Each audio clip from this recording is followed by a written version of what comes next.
exciting. Go ahead and go to the next slide.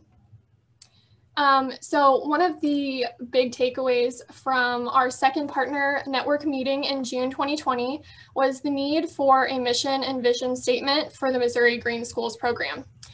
During that meeting, ideas and feedback were gathered and later compiled along with input from the Missouri Green Schools Committee and staff to form these statements that will help ground and guide our work, as well as communicate what Missouri Green Schools is all about. So I'm super excited to share these with you all today. Our vision statement is all Missouri schools are places that promote equitable and sustainable environments that ensure the overall health and well-being of their community. And then our mission would be to support all Missouri schools in taking a systems-based approach to identify and advance practices throughout their campuses, educational programming, and school culture that reduce environmental impact, improve health and wellness, and provide place-based education. So thank you everybody for all of your feedback on that. And so as we go over really quickly what the Missouri Green Schools program is, it's a joint program of the Missouri Environmental Education Association, MIA, and the U.S. Green Building Council, Missouri Gateway Chapter, with support from additional organizations pictured here. You can go to the next slide. Yeah, thank you. So the basics, what is it?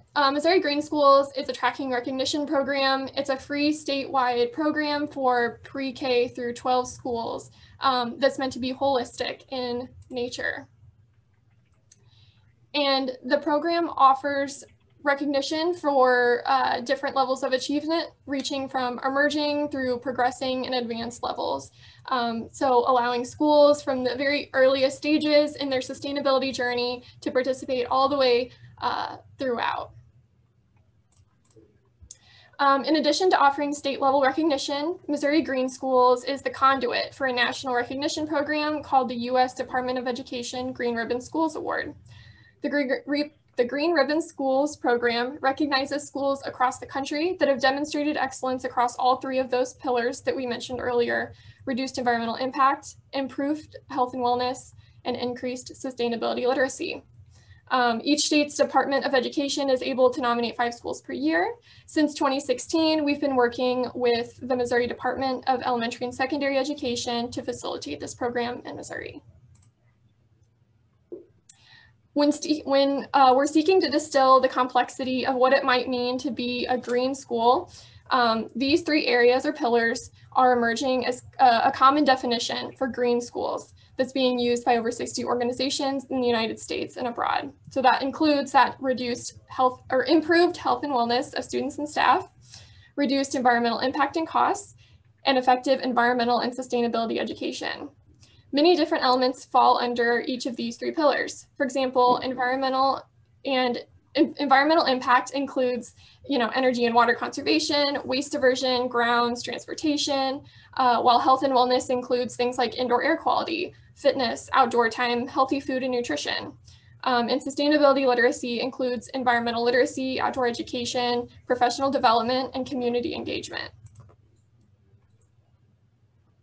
These outcomes are produced by taking a systems-based approach and working simultaneously in these 3 areas. So the physical place, exactly what it sounds like, the school facility, surrounding grounds, natural environment, through the organizational culture, like the shared values of the school, social norms and practices, and the educational programming. So connecting people, place, and purpose through the curriculum and extracurricular actions.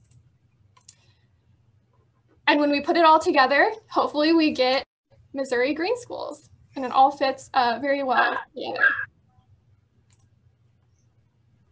So how it works, the Missouri Green Schools is an annual program oriented towards ongoing expansion and improvement, ideally driven by a diverse group of stakeholders within each school. It begins by establishing where your school is currently at, your starting point, through the use of a self-assessment tool. Then a green team is created and participants begin to establish baselines, set and work towards their goals and track their progress along the way. A continuous loop of tracking, planning, and implementation is created, and at the end of each school year, schools submit a prompt for review and then are recognized at their level of achievement. The primary tool that schools use to track their ongoing achievements is called the Sustainability Tracking and Roadmap Tool, or START. which was developed by another organization called the Green Schools Alliance. SART includes yes or no questions across many different metrics that are used for this tracking and assessment. Missouri Green Schools is in its pilot phase this year, which will be continuing into the next school year as well, and is seeking schools to participate in the pilot. And schools with 60% or more of free and reduced lunch receive additional support through one-on-one work with our vistas to help navigate the program, set their goals, and track their progress.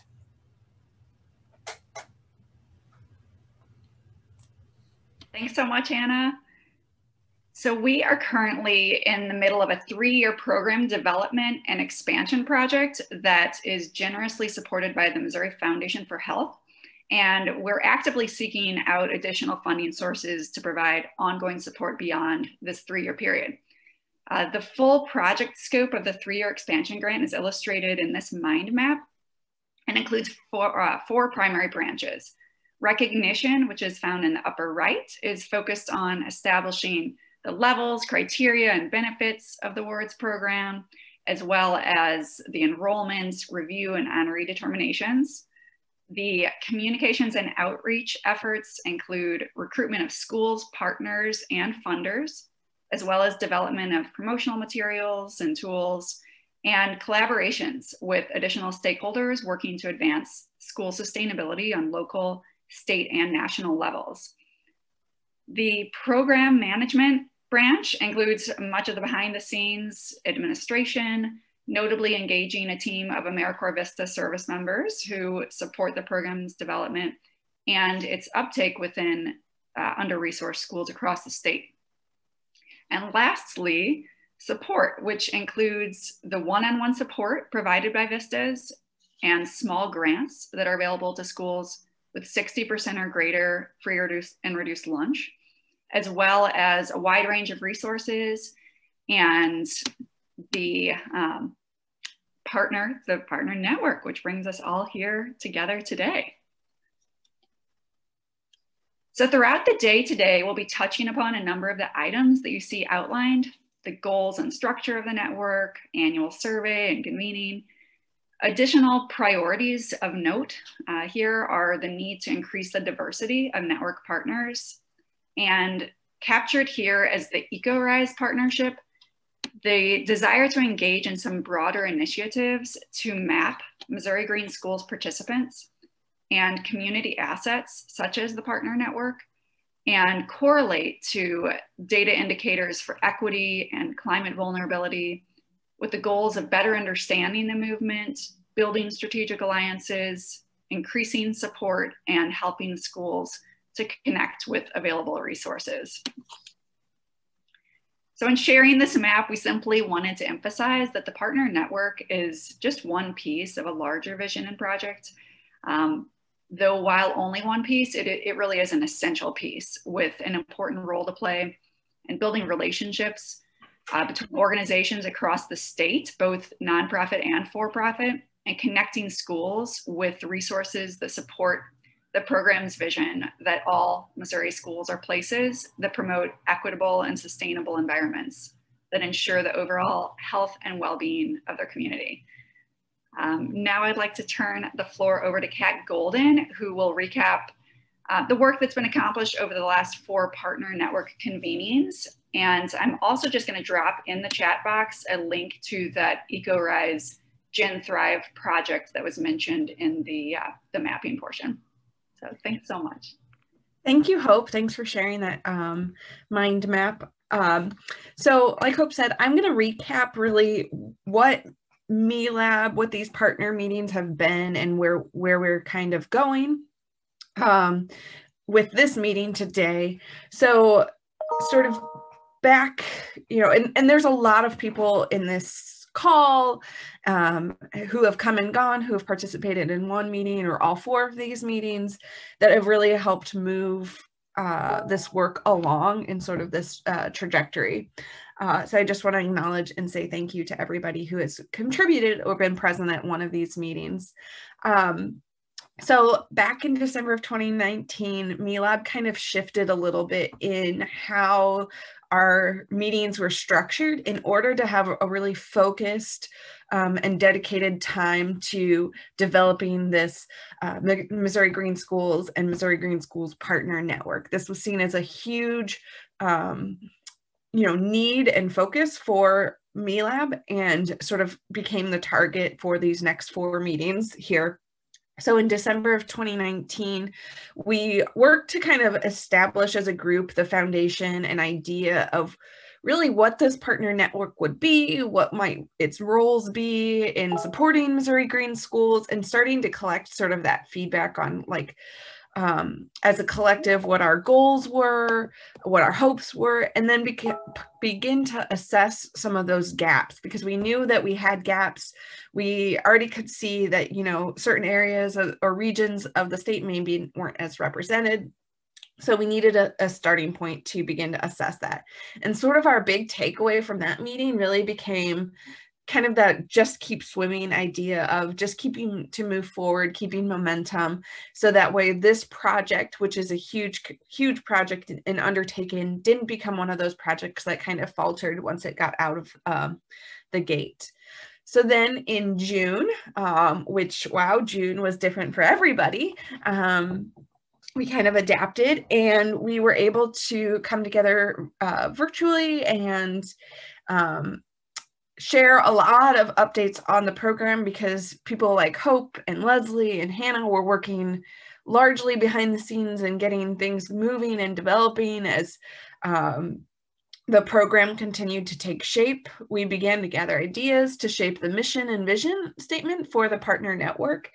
And from that meeting, what we really wanted to do is create a framework for all of Missouri Green Schools. So a mission and vision statement for all of Missouri Green Schools, not just for the partner network. So that way everything had a really cohesive sort of tie to one another.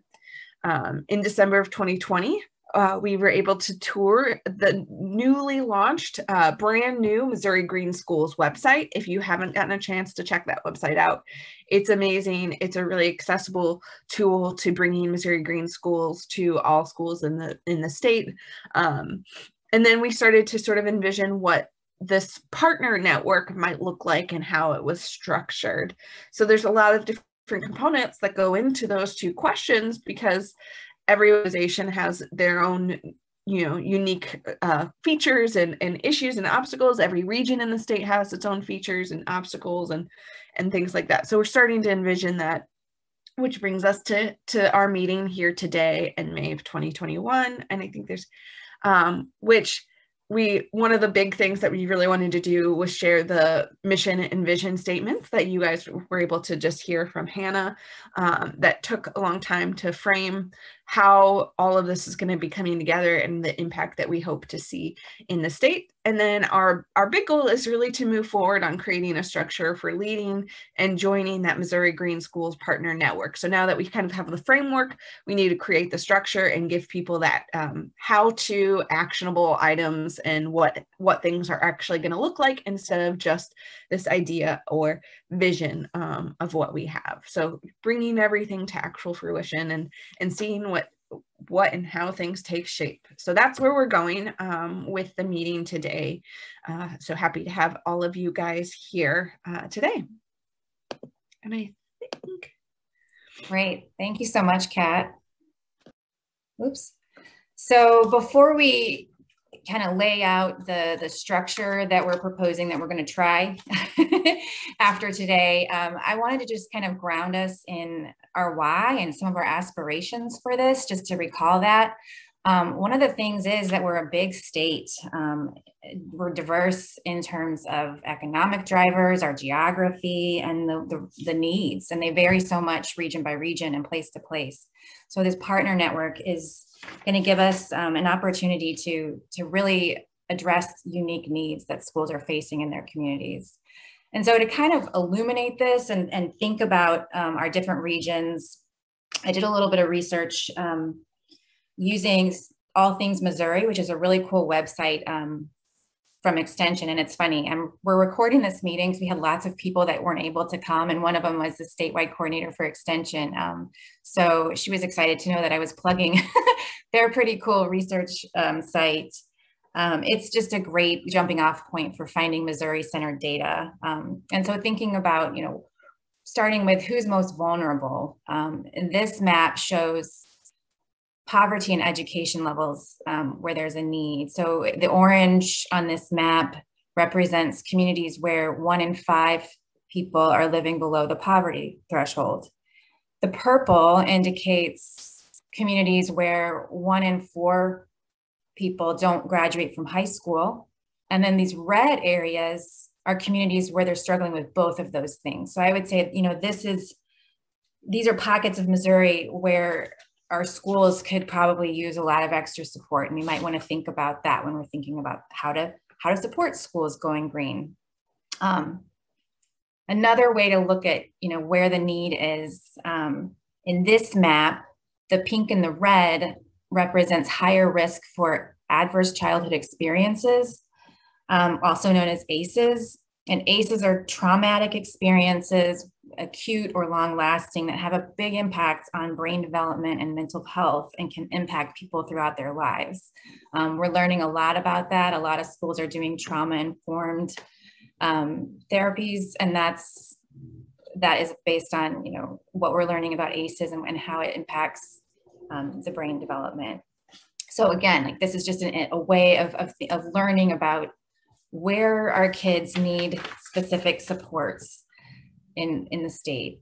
And then if we kind of go and think about specific issues, COVID illuminated that access to high-speed internet is a huge issue. And looking at this map here, you can see the lighter the color means the less internet access.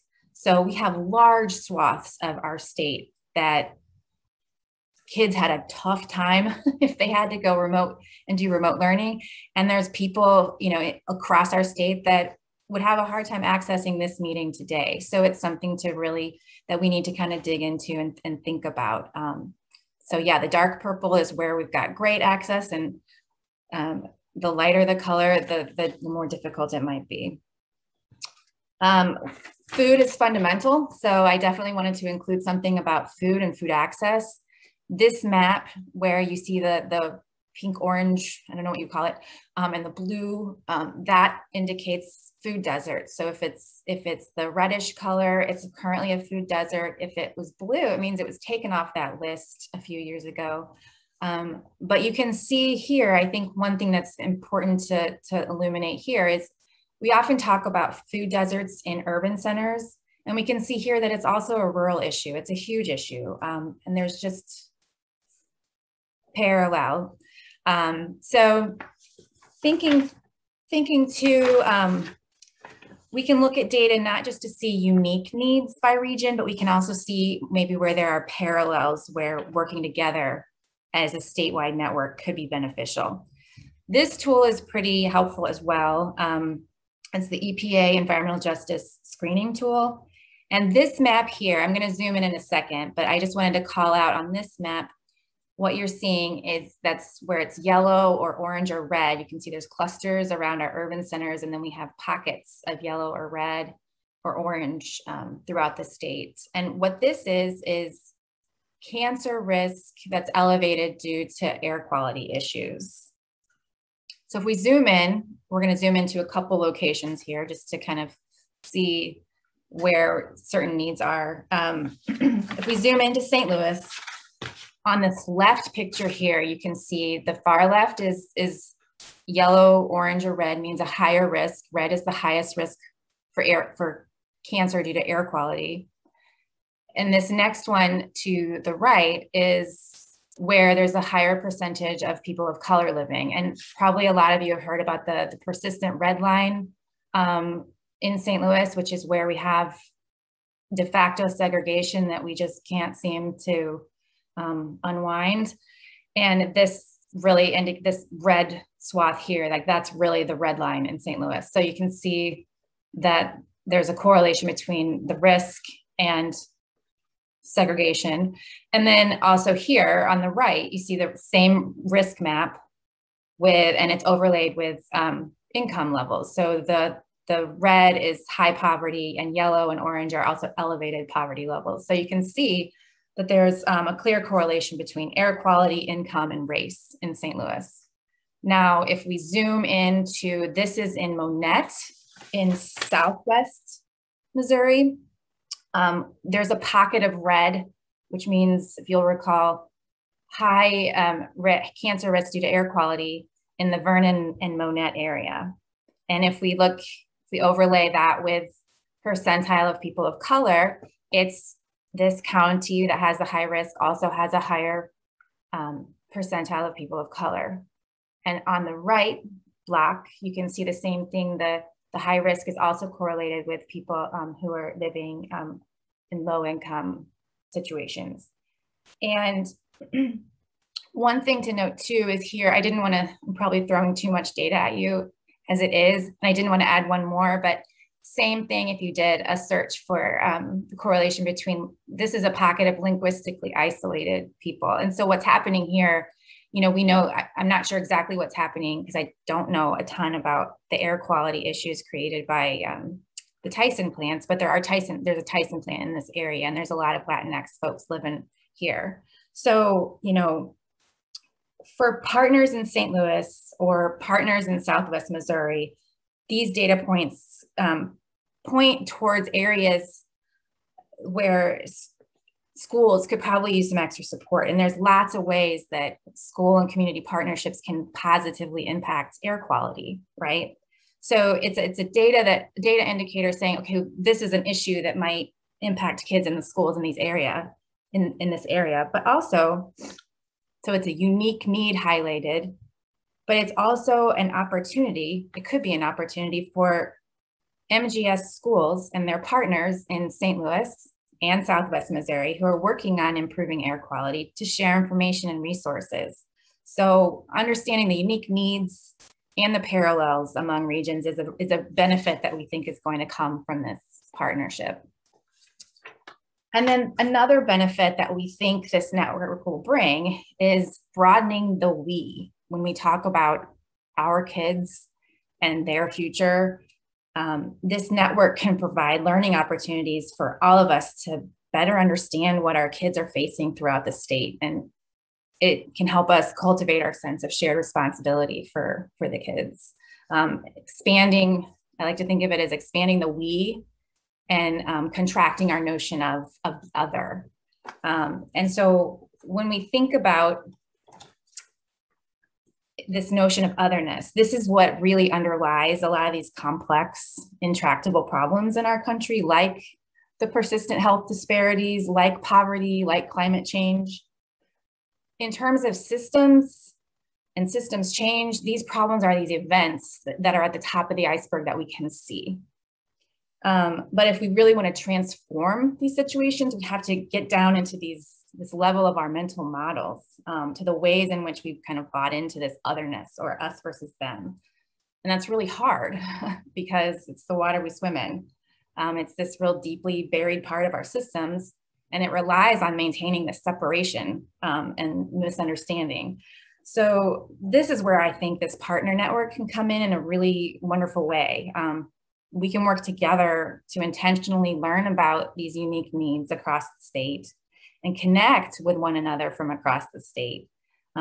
Connect groups that don't typically get the chance to be together. And we can make time for that. And that's going to help us make this we bigger and make who we identify as our kids become a much bigger group. And so just kind of to illuminate a little bit of this, like this graph shows some of the ways that otherness manifests in our society. And each one of these categories can be used to exclude someone from belonging and maybe viewed as a competitor, keeping them as like a them instead of a part of our we. I know during the pandemic, the othering of our elders was really visible for a while, and it was just really painful. It was not buried under the iceberg at that, for part of our pandemic. It was really visible. in Missouri, we definitely would also have to add rural and urban to this list. Rural and urban communities don't often get the chance to like, they don't generally have a great idea of what life is like for the other. And like, rural and urban are often pitted against one another in a variety of ways, from popular culture to our legislature. And then of course, we other plants, animals, and the earth. And I think this one, probably all of us in this room are in agreement on that one, that our sense of disconnection from nature has caused a ton of harm. And so, you know, it can feel really daunting. We have so many different kinds of otherness to unlearn. But as often as not, for me, it's been really joyful and liberating too. Just recently, Nat Geo released this 4-part documentary about whales. And it just details the ways that whales are like humans. They're intelligent, they have feelings, culture, traditions, language. It's awesome. And then, you know, thinking about all of these, all the research that's happening right now around trees and mycorrhizae and the communication and sharing networks in our forests, it's just amazing. And it seems to me that these are steps towards unlearning our notion of us being separate from nature. We have all these amazing scientists and videographers that are illuminating this for us and giving us an opportunity to relearn our connection with plants and animals. Robin Kimmerer is the author of this book, Braiding Sweetgrass. I'm sure a lot of you have heard of it. I read it in the last couple of years and it really moved me. If you haven't read it, I encourage you to do so. I've always been a plant person. That's kind of what brought me to this work. The social stuff came later. But this book really opened me up to a new way of thinking about interacting with plants and unothering plants.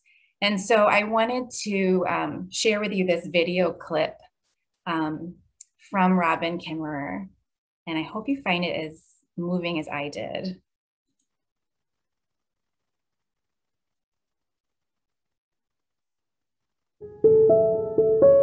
If I could choose just a single element of the traditional teachings that we're called to pick up, it would be the teachings of the honorable harvest, which were taught us by the plants, who give us everything that we need. It's a covenant of reciprocity between humans and the living world, a very sophisticated ethical protocol. One of the first steps of the honorable harvest is to understand that the lives that we are taking are the lives of generous beings, of sovereign beings. And in order to accept their gift, we owe them at least our attention. To care for them, we must know what they need. And at the very minimum, we should know their names. And yet, the average American can name over 100 corporate logos and 10 plants.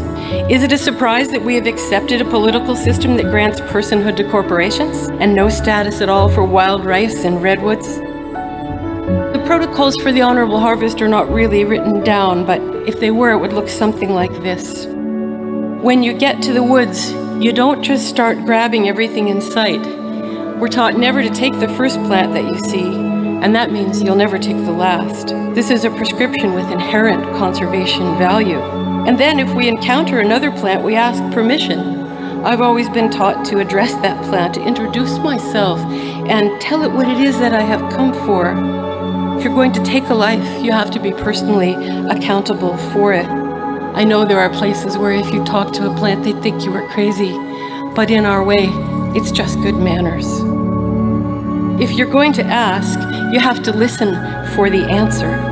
You can listen in different ways, pragmatically, intuitively. Look around, see whether those plants have enough to share. And if the answer is no, you go home. For we remember that they don't belong to us. And taking without permission is also known as stealing. And the Honorable Harvest counsels that we also take in such a way that does the least harm and in a way that benefits the growth of the plant. Use everything that you take. It's disrespectful of the life that's given to waste it. The next tenet of the honorable harvest is to share it with others, human and non. The earth has shared generously with us, so we have to model that behavior in return. And a culture of sharing, we know, is a culture of resilience. Plant gatherers often leave a spiritual gift behind, but it can also be a material gift. Weeding, caretaking, spreading seeds, helping those plants to flourish. We give songs, we give ceremony, we give our respect, we give fertilizer. Every breath that you take is a breath that was made for you by plants. On the water that you drink, whether you're in an urban setting, whether you're on a remote mountaintop, we still are recipients of those gifts. And if we take the time to be grateful, that brings us into that state of humility, of understanding that we are not at the top of a biological hierarchy, that in fact we are the younger brothers of creation.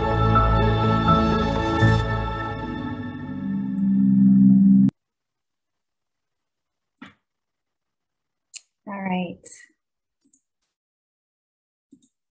Thank you. So when we think about this partner network, I really believe that we do have, I have a big dream for it. You know, I think we can make a big difference for the planet and for our kids. And I think it's going to take some, you know, inner work for all of us. But it's just a huge opportunity for us to learn and grow as individuals and as an organization. So, and as a network. So thank you so much. We're going to take a little time now to just discuss in breakout rooms. Kat's going to get everybody set up to go into breakout rooms.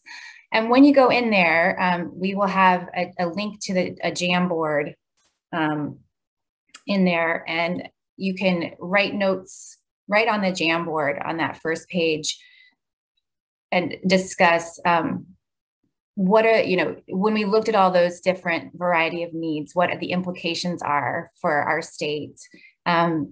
You can talk about, was there a need highlighted that directly connects with your work? And then we'd love for you to also talk about how does expanding the we benefit us? So, Kat. I feel that there's a need for environmental education and professional development, especially in our rural areas. And I mention that primarily because we have an offering coming up statewide for a program called The Secret Lives of Stuff. And that's one way that the Missouri Recycling Association is trying to fulfill that need. Great, thank you so much. Anyone else who was in room 1 want to share before we move on to room 2? Yeah. I can share. Okay. Oh, go ahead, Clarissa. No, I think the one that really just stood out to me was, you know, how can we benefit from expanding the we? And, you know, it's pretty much like everyone else said, is having a focused perspective and tools, you know, given or acknowledged from those underrepresented groups. You know, you can have more of an opportunity to make that direct impact rather than just an outsider trying to solve or deal with this problem. You know, really making sure we bring everyone to the table and get those perspectives of how do we actually fix this from what's wrong from the people who we call the we. Great, thank you so much. I put that more people to help will also increase their environmental literacy, the people actually helping, bring them to personally experience some social justice issues that they may not see in their lives if their lives are somewhat a little bit less diverse, and maybe increase the pool of willing problem solvers when community gardens, for example, are a good example of things that bring people of many ethnicities together that are living in a small area. Thank you. That's all. Thank you, guys. Room 2, if you guys want to share, that was Enrique, Hope, Jean, Laura, Mary, and Tamara. Anyone from room 2 would like to share?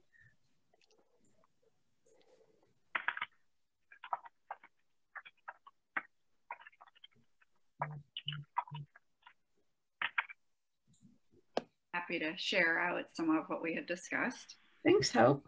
Sure. Yeah, we reiterated, just the need to more effectively get resources to those in need, and the challenges that we're facing across many of the needs that were highlighted, as well as the need to not only make things accessible, but also in a consistent manner, so that there's more of an ongoing and regular relationship and dipping into resources that are and supports that are available. We talked about just the desire of our organizations to branch out further geographically and reaching those more audiences more in need as well. And we also discussed the kind of struggle in a way between coming together and then honoring the individual nature of individuals and organizations involved, and that there can be sometimes a struggle with organizations that really want to stand out so that they can secure funding to support, their individual efforts and things like that. And also just that there are very deep and profound, there's a lot of otherness going on in our country and in the state, and just that it's a challenge to honor the individual nature, and also to come and connect, and especially in circumstances where there is not a lot of current interaction between groups of people.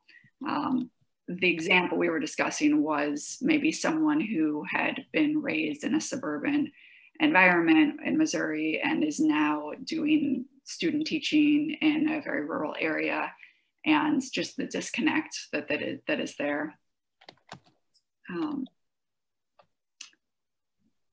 One last thing I'll touch upon is just that we thought a benefit of this collective, one of the many benefits would be just consistent messaging across the state from multiple sources as well. Would anyone else in the group like to add?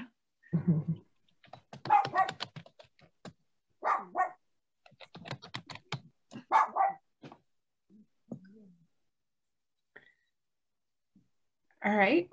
Well, thank you, Hope, and Room 2 for everyone contributing to that conversation.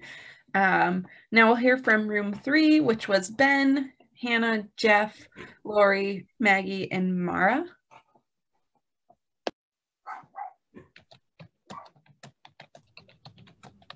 I'm happy to bring up some of the things our group talked about, and then you all can fill in after if you like.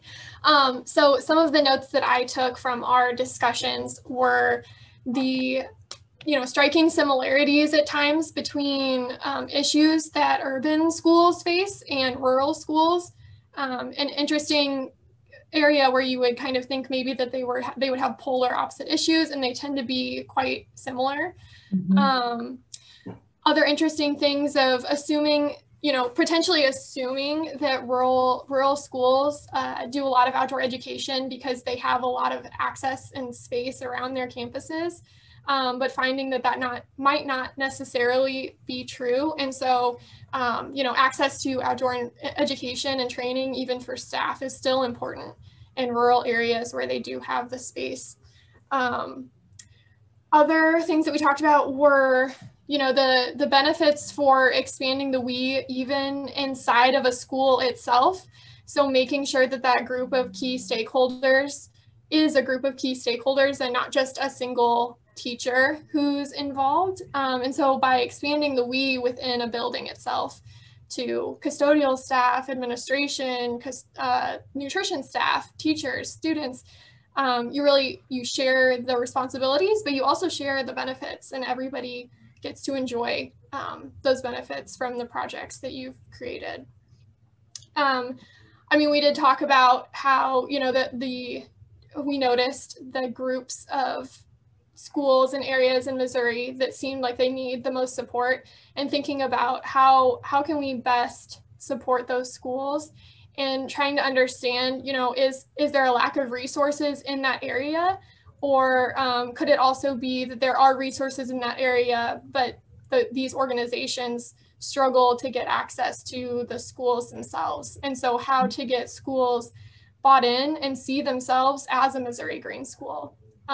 Talking about the 3 pillars and how maybe if that, you know, reducing environmental impact doesn't speak to them initially, then maybe the increased health and wellness would. And so trying to come at it from a bunch of different angles to also increase your number of key stakeholders. Great, thank you, Hannah. Anybody else from room 3 who wants to share?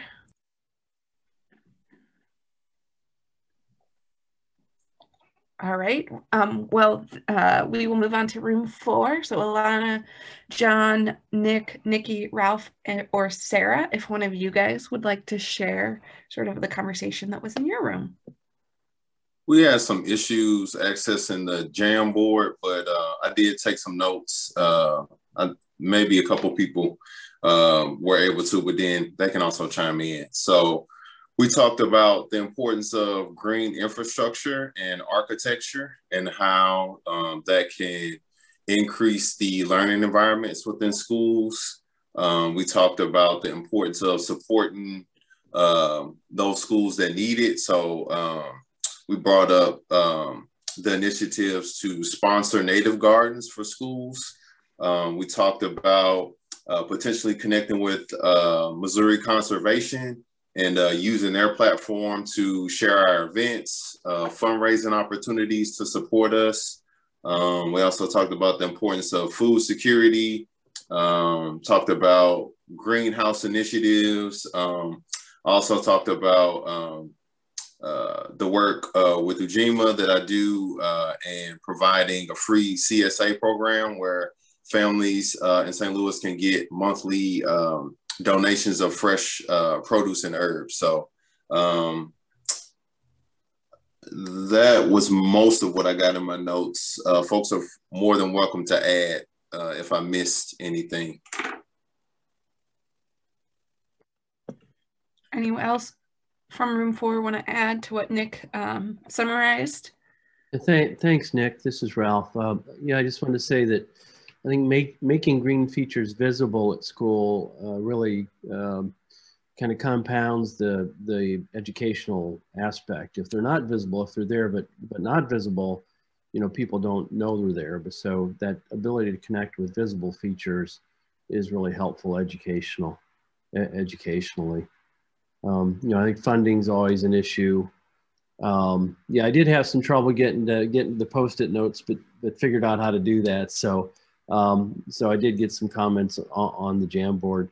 But one of the things, the implications for the state, I was thinking of reinstating schools as centers of community. So in many places, you know, schools used to be centers of community, and they've kind of, you know, taken a back seat. There used to be more community events held there.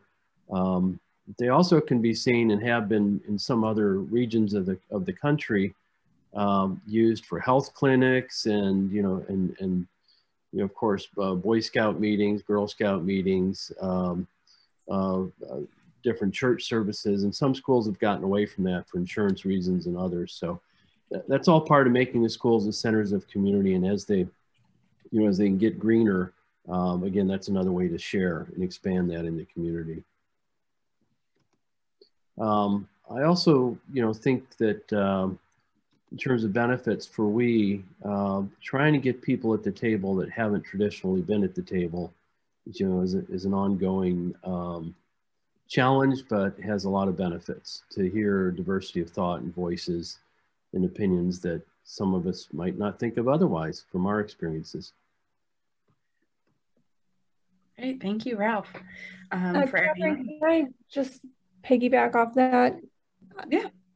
I was not in that room, but that conversation interests me. And I just want to say, like, if anybody has events or resources that they want to share, like, and get them to more teachers, we do have a curriculum that is used by like thousands of teachers in our region that reaches over 100,000 students in St. Louis. And so I'll put my email in the chat. You're always welcome to email me things that you would like to see get into classrooms, and we can do our best to put it into our curriculum as a resource for people. Like that CSA stuff was highly interesting to me. So please reach out. And we are now piloting across the state, and we're in 60 schools all across the state. So I just want to encourage you, like, if you want to expand your reach, consider our curriculum as a way to do that. Janine, what curriculum program is that? It's called MySci. Oh, okay, awesome. Jamie, who are you with? Washington University Institute for School Partnership. We're a nonprofit within the university. Thanks. So Janine, just to give you some tidbits, we do have a MIA database where we are entering lots and lots of resources and lesson plans. So you'll definitely be on our radar so that you can have one central hub within our database.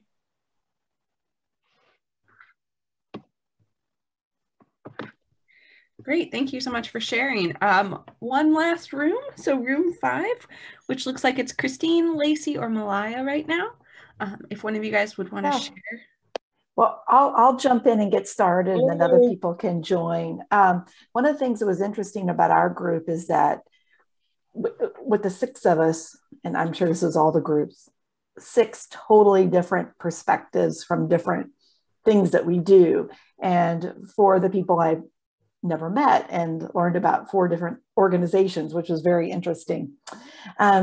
We talked a little bit about the we and how the data that Leslie showed earlier shows how there are needs throughout the state.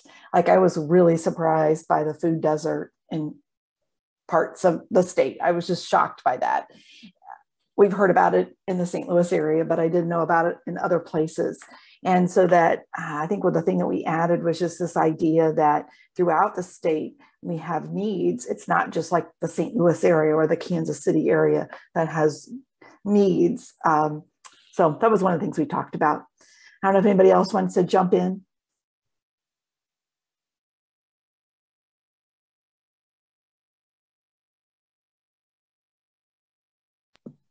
I think we also started out not really sure how to do the session. So we did definitely spend a lot of time getting to know each other, interacting, which was also helpful and useful. Yes. Great, thank you, Lacey and Christine. Well, that brings us to the end of our breakout session and share out. This Jamboard, I'm sure Leslie mentioned previously, Missouri is a large state. Currently, pretty much all of our infrastructure is here in St. Louis. And so as we move forward with this, it's going to be important that we establish these regional hubs that will allow maybe some of the regions who need a little bit more support or a little bit more infrastructure, they can meet amongst each other regularly because the needs in St. Louis might look different than the needs of the folks in the Ozarks. And so making sure that we're creating support networks for the specific regions and doing things that really focus and really specific to those areas. So the regional hubs, in addition to meeting regularly, they will provide support to the Missouri Green schools within their region, helping them advance in their communities. And then also the goal for the hubs is to provide information about the different services in each region that will be included in a resource database. That can be utilized by the specific regions and the state as a whole. And so with that, just thinking about the support system. The goal is to have a VISTA be in charge of kind of coordinating the partner network. And so they will be tasked with supporting the development and ongoing maintenance of the regional hubs. They'll do things like coordinate the annual statewide partner network meeting, stay in contact with the regional hub coordinators, which I'll talk about in a second, to establish the goals of those meetings, and then help, even if they're needed to participate in those meetings virtually, they will. The VISTA will also build capacity for the partner network, helping provide resources and support across the 3 pillars of the Missouri Green Schools program, focusing on the low income and under-resourced Missouri schools. Also going to support with the goal of mapping state and regional health, environmental and equity indicators, and then working with network members and the resource to support schools in advancing their efforts. Also be working with the partner members to share any Missouri Green Schools materials or resources, coordinating professional development opportunities. We talked about initially focusing on equity and issues pertaining to Black and Indigenous folks, as well as our queer and trans siblings. So professional development can also manifest in different areas going forward, but that VISTA will help coordinate those. Also helping to get the partners to complete the partner survey, which will be needed to be completed annually.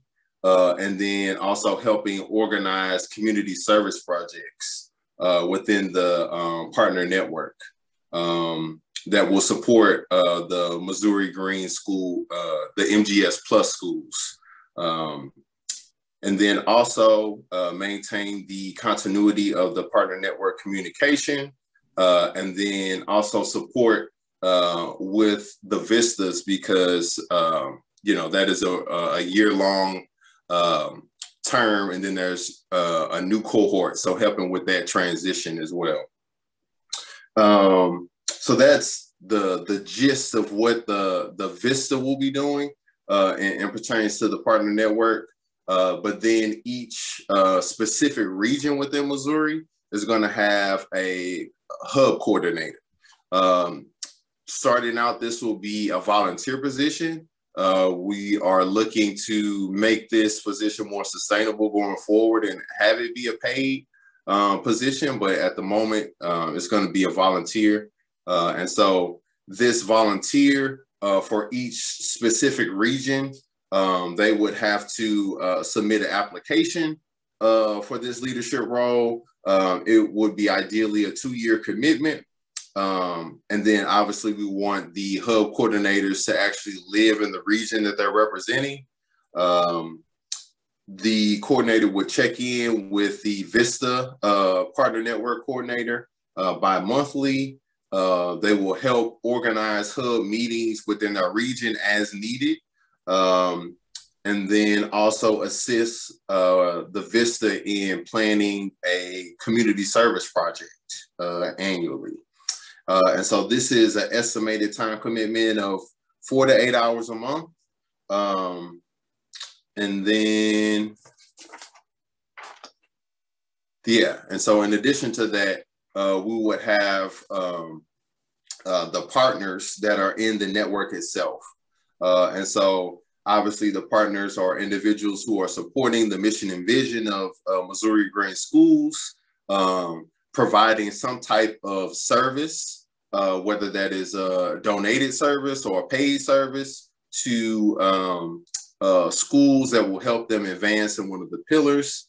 The partner will also be in charge of filling out the survey as well. attending partner network meetings as needed, and then promoting the Missouri Green Schools to other partners, share what they're doing with folks in the state, and then also participating in that community service project in your specific region. And so that is kind of the gist of what the responsibilities of a partner is going to be. And then obviously the benefits of being recognized on the Missouri Green Schools website, having the ability to network and collaborate with other like-minded individuals and folks in the and organizations in the region, and then just, you know, strengthening the potential for green pathways for youth in Missouri. And then the kind of final piece of the puzzle is the partner survey and the resource database. So the partner survey, mentioned a little bit about that earlier, but just an annual survey that will allow us to just keep track of the resources that you are providing, that we can obviously share with the rest of the region. And then this data would then work in conjunction with a resource database that will provide specific resources based on category to the different regions. And so, yeah, making sure that we have opportunities that schools or communities can get involved in at a state level, but then also very specific to their region. And so, yeah, this support system is going to work in conjunction to really strengthen this partner network and really further our mission and vision of, providing a really awesome learning and growing environment for the next generation. I think that's about it for me. Yeah. Thank you, Nick. Do we want to pause here for Q&A? Or let me see. Yeah, I guess we were going to. Actually, Hope, you're up next, and then we're going to have Q&A. Okay. Thank you, Nick. Thank you, Hope. Sure. Yes. Thanks so much, Nick. And I know that was a lot of information, and would just mention that we will send in follow up to this meeting just an outline that talks a little bit more about all of those different roles and responsibilities of being a regional partner and the hub coordinators and things like that. So, just so that you have that handy in a written form as well. So right now, let's see here. Sorry, one moment, I'm just getting caught up. So Nick mentioned a partner survey that has gone out to gather information about specific services that partners offer to schools, which will be displayed in this resource database that we're working on. We do appreciate each of the organizations listed here whom have already completed that survey to fill us in on what resources they have to offer. Regardless of whether your organization is listed here right now, so if it's listed or not, we do ask that each of you here today take just 2 minutes to confirm if you're interested in engaging in the network. So I am placing a link in the chat right now and ask that you please just take a moment to fill that out. Essentially just yes or no, would you like to get involved? And additionally, we'd love your input on when a good meeting time would be for the next full network meeting. The Missouri Environmental Literacy Advisory Board, or MELAB meeting that this effort has spun out of will transition to an annual meeting in November, which aligns with the MIA annual conference. And there will be one separate annual meeting for this MGS partner network. So a poll should appear on your computers pretty soon here, asking if the months of February, May, or June would work well for you, and you can select more than one. We have been meeting on the second Thursday. We have not confirmed if that will be carried forward, but it is likely that we may be aiming for that kind of second Thursday timeframe within that month. So thanks for providing your input there. And at this point, we are excited to open the floor for Q&A or any questions, comments that you'd like to share. And all of the presenters are here to field any questions that you have.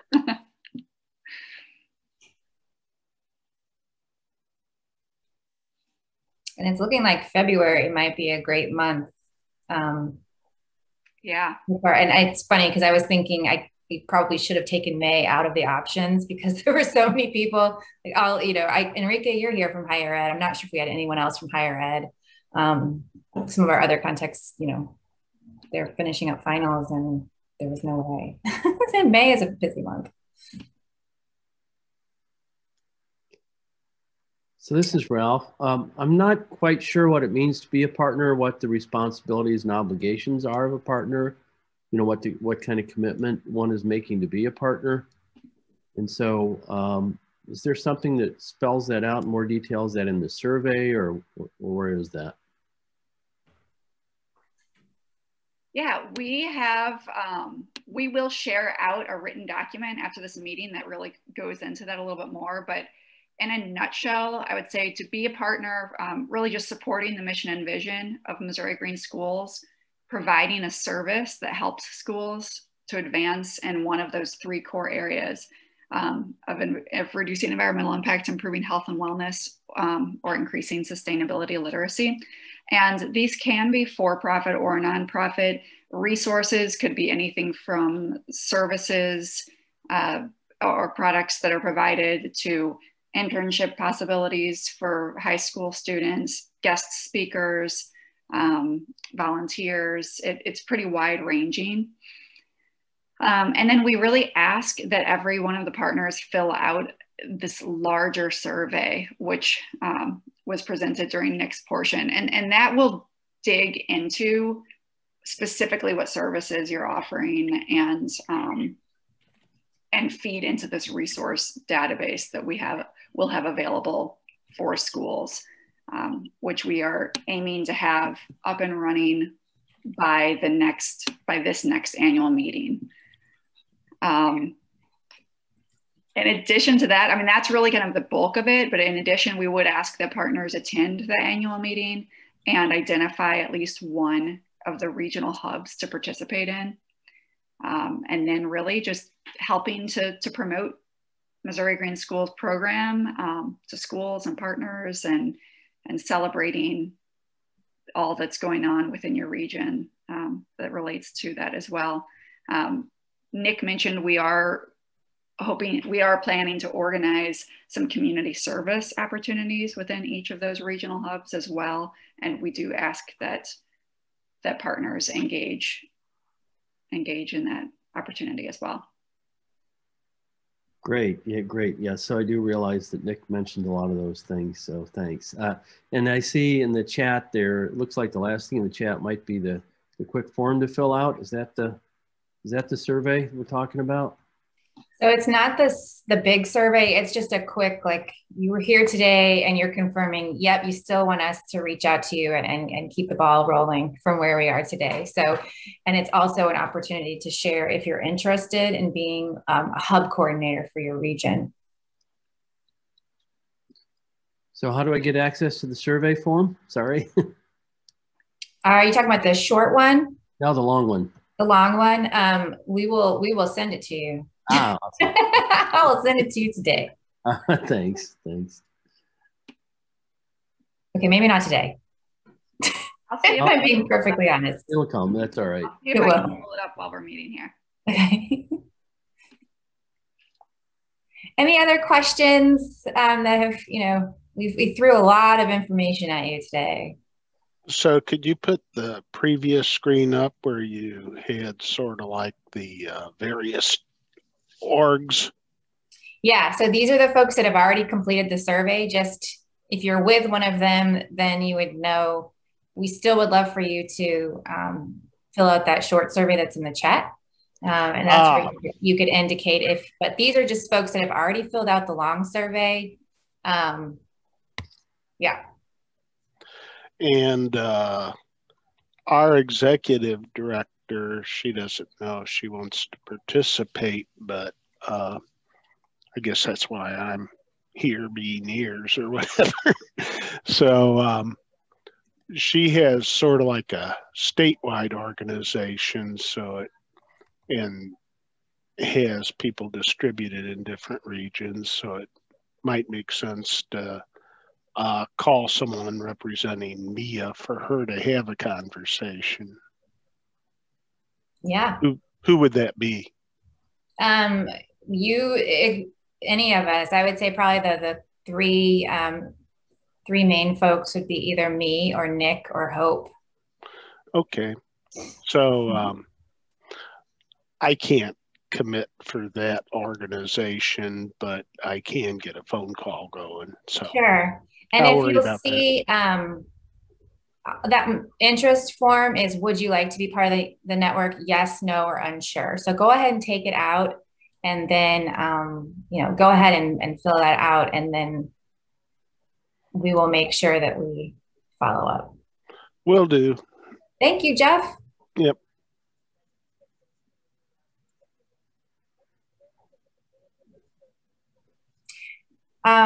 If I can show y'all one quick thing, if you're all interested. Can you see my screen? Here, we can still see my screen. Okay.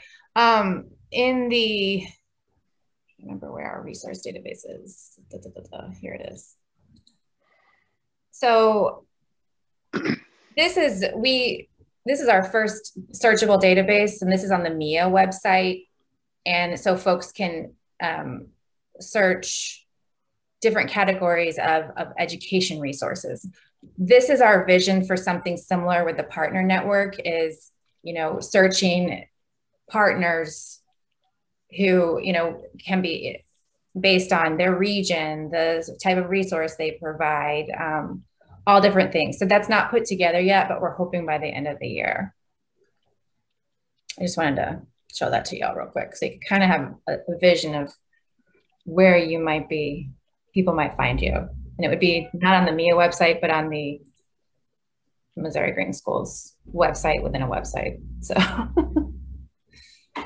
yeah. And that link to the larger partner survey that'll feed into that resource database is now in the chat. Yeah, I found it there. Thanks, Hope, and it links just fine. Thank you, Hope.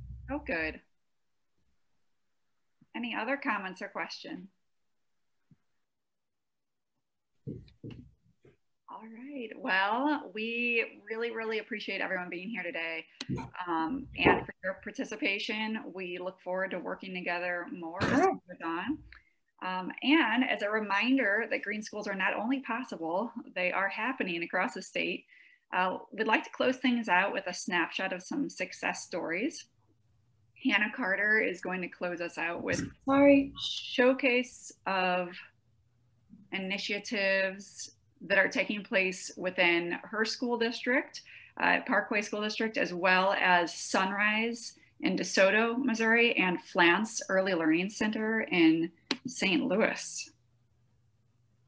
Yeah, thank you, Hope. I'm super excited to end on a really positive and inspiring note here today and kind of show Missouri Green Schools in action, some of the things that are going on recently within our state, and kind of highlighting 3 schools that are all at a very different level in terms of, where they're located in the state and grades they teach, their size, all the above. So first we'll go into Sunrise. You want to click to the next slide? So Sunrise School is a perfect example of the power of partnerships and leveraging community resources. And because of that, they were recognized as a U.S. Department of Education Green Ribbon School in 2020. So Sunrise is located in DeSoto, Missouri. They're a rural pre-K through 8 school with 300 students. And just for reference, they have about 55% free and reduced priced lunch, students that receive free and reduced price lunch. So Sunrise's story is really inspirational. A student-led initiative to create a garden started in 2015, just as a small area around their flagpole. And as word spread, the parents and community involvement grew. Over the next 5 years, Sunrise collaborated with over 14 community organizations that helped to provide hands-on learning with real-world applications to their students. Some of those included the Jefferson County Bee Association, who came and helped teach students about the importance of bees and later helped them install 2 beehives on their campus. Students there are now involved in helping to maintain the hives, extract the honey, and sell it every year to the community. Sunrise also goes above and beyond student education by getting families and community members involved, an important contributor to their Green Ribbon Schools recognition.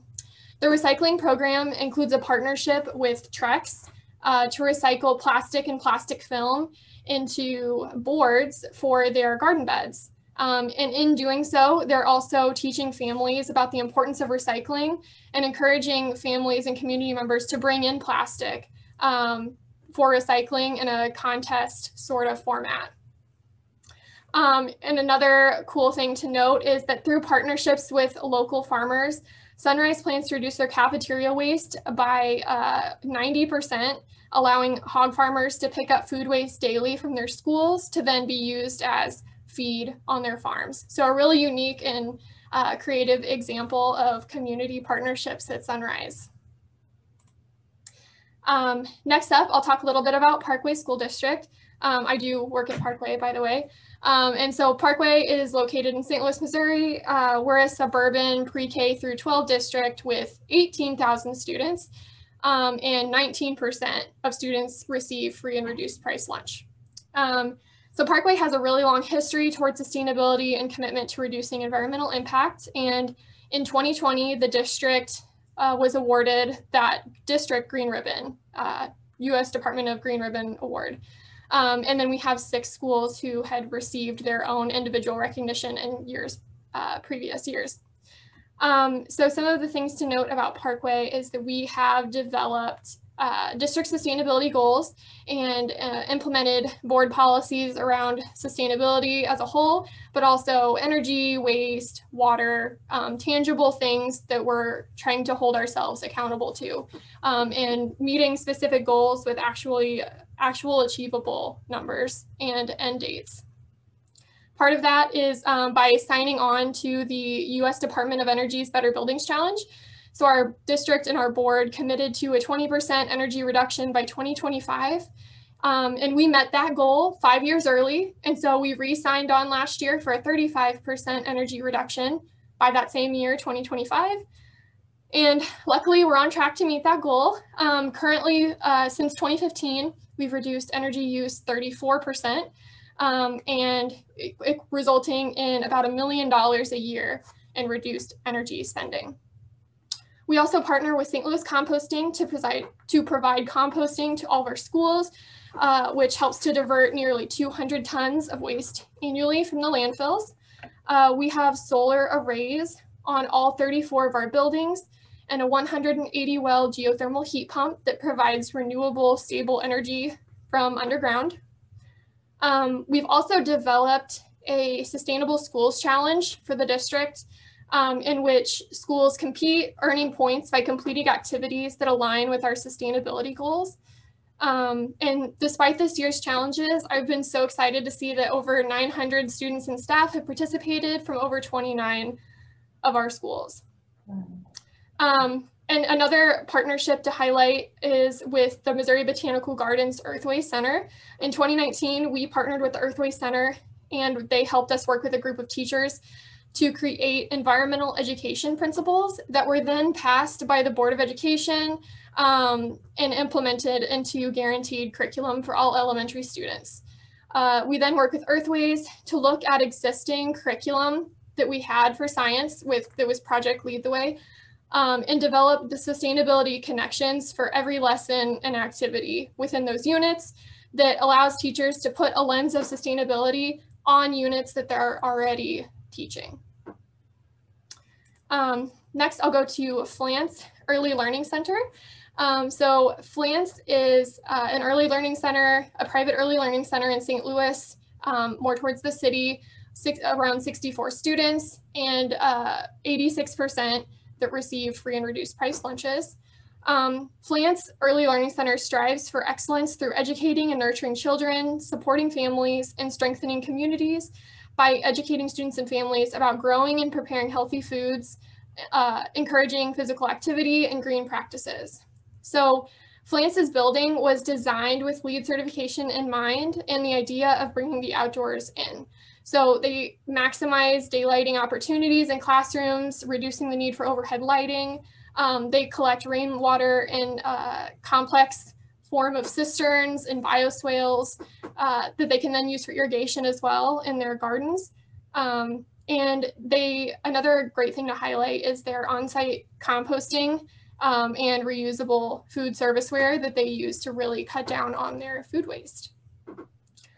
Through a partnership with Urban Harvest, Flant's is able to provide ongoing educational curriculum that incorporates nutrition and gardening and health education all together through things like scavenger hunts, plant identification, harvesting, planting, tastings, learning about fresh food nutrition. They really do it all. And with their partnership through our Urban Harvest and their community garden, they provide cooking classes to families using the produce provided in their gardens. And any additional food that they harvest, they distribute to families at no cost. Yeah, sorry, that was it I have for Flant's. So I'm really excited by what Missouri Green Schools have been able to accomplish, and really excited to see how this program is able to expand in the years to come. I hope that these stories are really inspiring and highlight the importance of community partnerships and how this regional partner network can really expand our vision. And if you're ever interested in joining the Missouri Green Schools Committee, just let me or Hope or Leslie know, and we would love to have any of you. And so, yeah, I would just like to end it there and say thank you all so much for joining us today, and we really look forward to working with everyone. So thank you. Yeah, thank you, Hannah. I'm so excited. I wanted to just add, because I think Flant's is so cool, because I can't remember who said it earlier in the meeting about schools, like the desire to return to community hubs, schools as community hubs, and Flant's is definitely that. So that's really cool. Yeah, thank you everyone for coming. It looks like February is when we're going to be meeting again. So that's great. We have a few months to kind of get our ducks in a row, find our VISTA, find our hub coordinators. But I'm really, really excited by the continued momentum. And it's really, it's wonderful to see new faces today. I just think we're going to continue to grow. So if I may share a story, can you hear me? Yeah. Okay, cool. Hi, everybody. I'm Ryan Young. I'm a school teacher in North County, and I had my kids in PE class. I took them outside the last 10 minutes of class out in the parking lot. Yesterday, I saw a Baltimore Oriole by myself in the back parking lot. Today, I said, let's go look for it. And I showed them what we were looking for. And we were out there 5 seconds, and a yellow warbler perched right in front of us. It was crazy. It was awesome. Yes, yes. Thank you, Ryan, and thank you everybody for being here. Hope, Nick, Kat, do any of you want to add anything before we adjourn? Just a huge thanks for taking the time today. We know that this was a lengthy meeting, and hope that you found it beneficial, and we're really looking forward to working with everyone on expanding school sustainability across the state. Yep. Thank you so much. Spread the word. We'll talk to you soon.